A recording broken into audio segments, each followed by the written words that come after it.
Kemarin kita sudah sampai pada puasa adalah momen untuk latihan menahan diri. Allah melatih kita manusia untuk menahan diri, untuk tidak mengumbar keinginan agar kita jadi hamba yang mulia. Karena kita hidup tidak cuma memikirkan dan mengikuti keinginan-keinginan profanistik, keinginan-keinginan ragawi yang sifatnya sementara, tapi kita hidup adalah untuk kemanfaatan.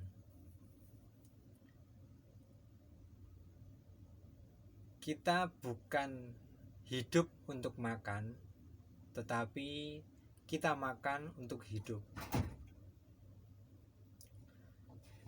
Nah, setelah kita bisa menahan diri,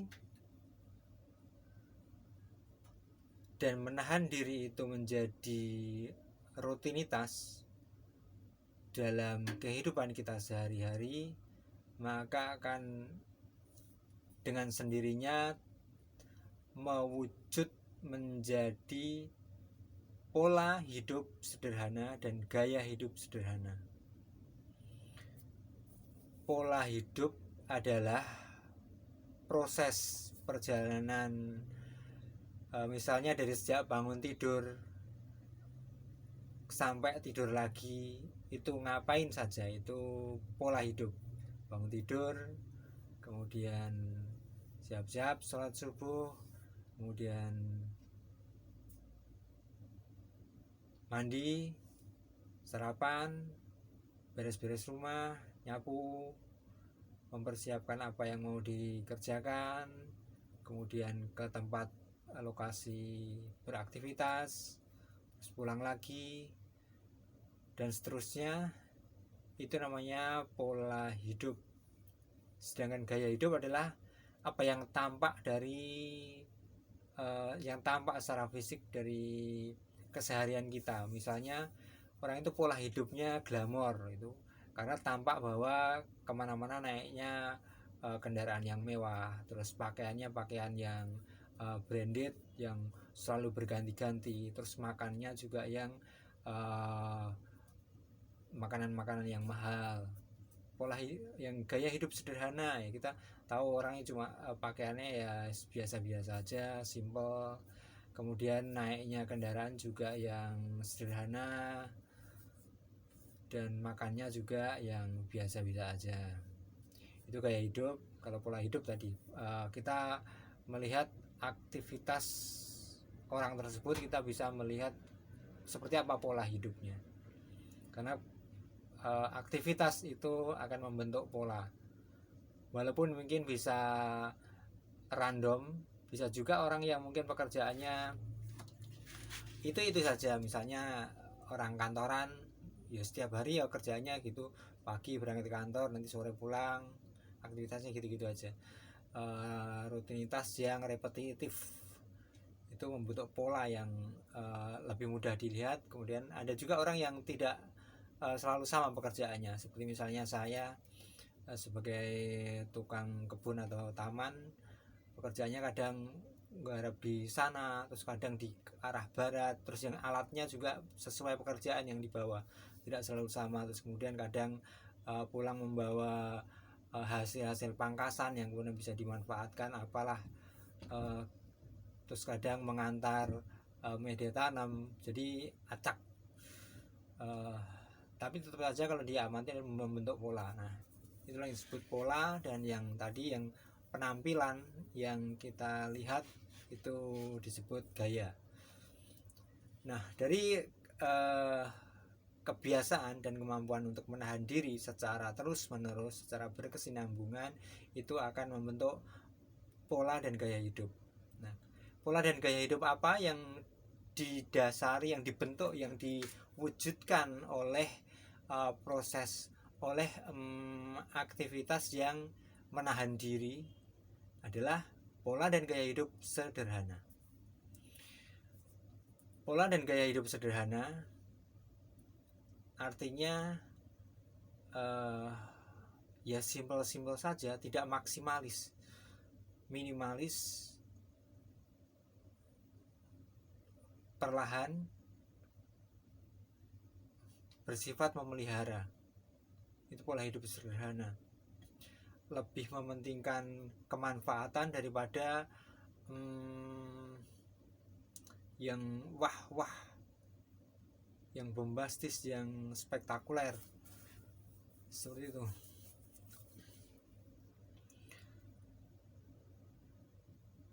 Gaya hidup sederhana ini dicontohkan oleh Nabi kita Muhammad SAW. Gaya hidup beliau sederhana, rumah beliau ukurannya mini, pakaian beliau ya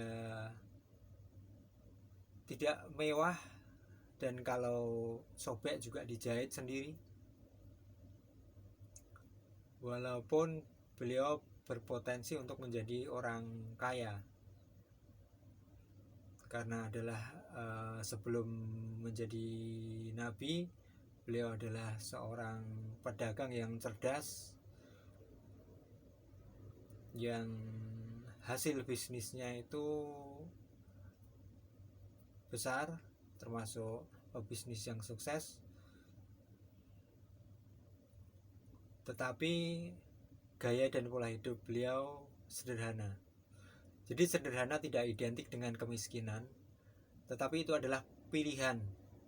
Karena menahan diri walaupun punya harta yang melimpah, punya kesempatan untuk memperoleh, untuk mendapatkan hal-hal yang berupa kemewahan, kemegahan, tetapi tidak diambilnya. Itulah orang yang menahan diri. Jadi sederhana tidak identik dengan kemiskinan, tapi sederhana adalah memang itu pilihan hidup dengan cara yaitu menahan diri. Nah, lalu apa dampaknya bagi lingkungan gaya dan pola hidup sederhana itu? Seperti yang sudah saya sampaikan kemarin dengan teori entropi itu. Orang hidup sederhana berarti dia tidak konsumtif. Kalau tidak konsumtif berarti dia tidak banyak mengerahkan energi, tidak banyak mengambil sesuatu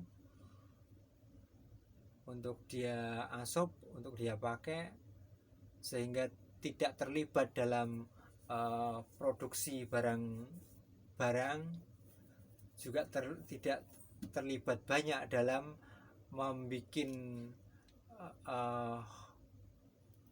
emisi dan juga pencemaran akibat barang-barang yang sudah tidak terpakai, sehingga gaya hidup sederhana itu membuat entropi jadi rendah.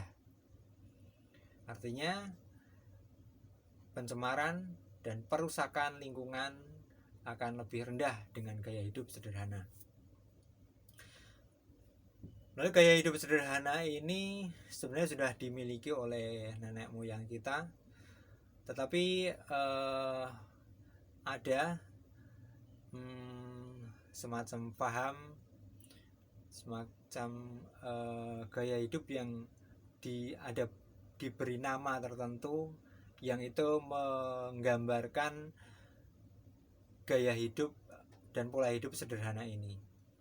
Paling tidak ada 3, dulu pernah saya singgung juga, yaitu yang pertama adalah minimalisme. Itu termasuk sebuah paham ya, isme.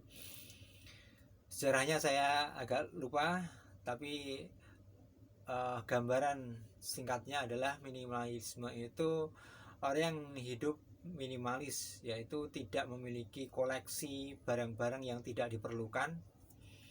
Apa yang dia beli, apa yang dia ambil dari kehidupan ini, ya apa yang ia perlukan saja, seperlunya saja. Orang yang tidak suka menumpuk-numpuk, tidak suka mengoleksi pakaian yang begitu banyak, tidak mengoleksi hal-hal yang apalah yang tidak berguna. Apa yang ia miliki itu dia batasi hanya hal-hal yang sekiranya berguna saja. Kalau tidak ada gunanya, ya tidak. Termasuk hunian, termasuk rumah, dia juga uh, secara ukuran cukup secukupnya saja, tidak terlalu luas, yang itu juga karena nggak ada gunanya. Secara desain juga sederhana, tidak banyak ornamen-ornamen, tidak banyak variasi-variasi dari bentuknya, gaya arsitekturnya itu minimal. Jadi sekarang kan ada rumah yang model minimalis, gaya minimalis, ya seperti itu, hanya kotak-kotak, hanya biasa, minim sekali fitur-fiturnya. Nah, dari rumah yang sederhana juga sederhana seperti itu, kendaraan juga secukupnya. Umpamanya satu keluarga 4 orang, ya kendaraannya yang ukurannya bisa menampung itu, sehingga tidak memenuhi jalan ketika berada di jalan. Itu minimalisme. Kemudian ada lagi yang disebut frugal living. Frugal living itu adalah hidup hemat. Hemat artinya meminimalkan pengeluaran, meminimalkan untuk membeli hanya seperlunya saja, dan dengan perhitungan apa yang dibutuhkan, apa yang tidak dibutuhkan, terus menyeimbangkan, menimbang-nimbang, mempertimbangkan benar antara pengeluaran dan pendapatan. Itu namanya frugal living, hidup yang hemat. Dan hemat ini secara khusus juga di dalam Islam disebutkan, di dalam Al-Quran, bahwa hidup boros itu adalah perilaku saudara setan, sehingga yang lebih diapresiasi di dalam Islam adalah ya hidup hemat. Karena hemat itu ya akan hemat itu bagian dari kesederhanaan itu tadi. Yang kesederhanaan itu memang baik bagi kehidupan, melestarikan kehidupan. Kemudian satu lagi ada slow living. Slow living adalah gaya hidup yang perlahan. Dia tidak berambisi untuk mengejar kekayaan, karena dia hidup ya untuk memenuhi kebutuhan, tidak untuk memenuhi keinginan-keinginan yang didiktekan oleh pihak-pihak tertentu melalui iklan, melalui ini ada produk baru yang menawan, kemudian pengen terus beli. Jadi hidup kita itu kan kebanyakan, konsumsi kita itu, pengeluaran kita, pembelian kita itu kan kebanyakan hanya untuk hal-hal yang keinginan, bersifat keinginan. Yang sifatnya kebutuhan sebenarnya kan cuma sedikit. Nah, dengan slow living, tidak terlalu menggunakan waktu itu untuk mengejar materi, tetapi waktu itu digunakan untuk benar-benar bisa sadar penuh. Dia menikmati benar itu kehidupan, menyadari kehidupan itu, dan menjadi memiliki ruang dan waktu yang lapang untuk kegiatan spiritual, untuk perenungan, untuk zikir, sehingga hidup ini bisa kita maknai dengan dalam, sehingga kita tidak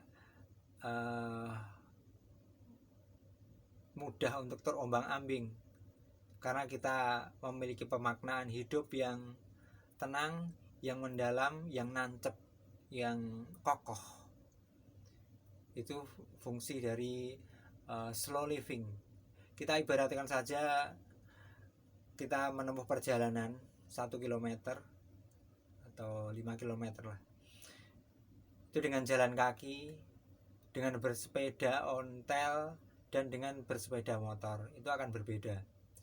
Bersepeda motor kecepatannya paling cepat, kita nggak akan tahu di sini yang kita lewati itu ada toko apa saja, kemudian ada pohon apa, ada tempat sampah bentuknya begini, ada orang yang lagi apa, ada becak yang nongkrong di situ. Kita nggak terlalu ngeh dengan itu. Tetapi kalau kita naik sepeda, kita akan lebih tahu, karena kita pelan-pelan. Jadi banyak pelajaran, banyak informasi, banyak data yang kita dapatkan dari sekitar. di rute yang kita lewati itu. Akan berbeda lagi dengan ketika kita jalan kaki, kita lebih pelan lagi dan lebih ngerti lagi, lebih merasakan. Dan ketika jalan kaki ada sesuatu yang apa ya, kayaknya berbahaya di jalan, ada kawat atau apa, kita bisa mengambilnya dan menjemputnya, menaruhnya di tempat sampah. Itulah gambaran dari slow living. Jadi pelan itu tidak selalu negatif, karena dengan pelan ternyata mengandung daya yang lebih daripada ketika kita bergeraknya cepat. Kita akan lebih menemukan hal-hal yang banyak, kita akan lebih memahami kehidupan, mengambil banyak hikmah dari kehidupan ketika kita pelan-pelan. Itulah kesederhanaan yang dididikkan, yang dilatih dalam puasa, yaitu dengan menahan diri, yang kemudian kalau sudah menahan diri ini berupa repetisi, berkesinambungan, berjalan menjadi pola dan gaya hidup sederhana, yang gaya hidup dan pola hidup sederhana itu akan membuat alam menjadi lebih lestari, lebih selamat, karena entropi yang ditimbulkan akan lebih rendah daripada kita hidupnya yang berlebihan, yang tidak sederhana. Itu korelasi dari ibadah puasa yang mewujudkan gaya hidup sederhana. Kemudian sederhana itu akan berdampak baik bagi lingkungan. Demikian.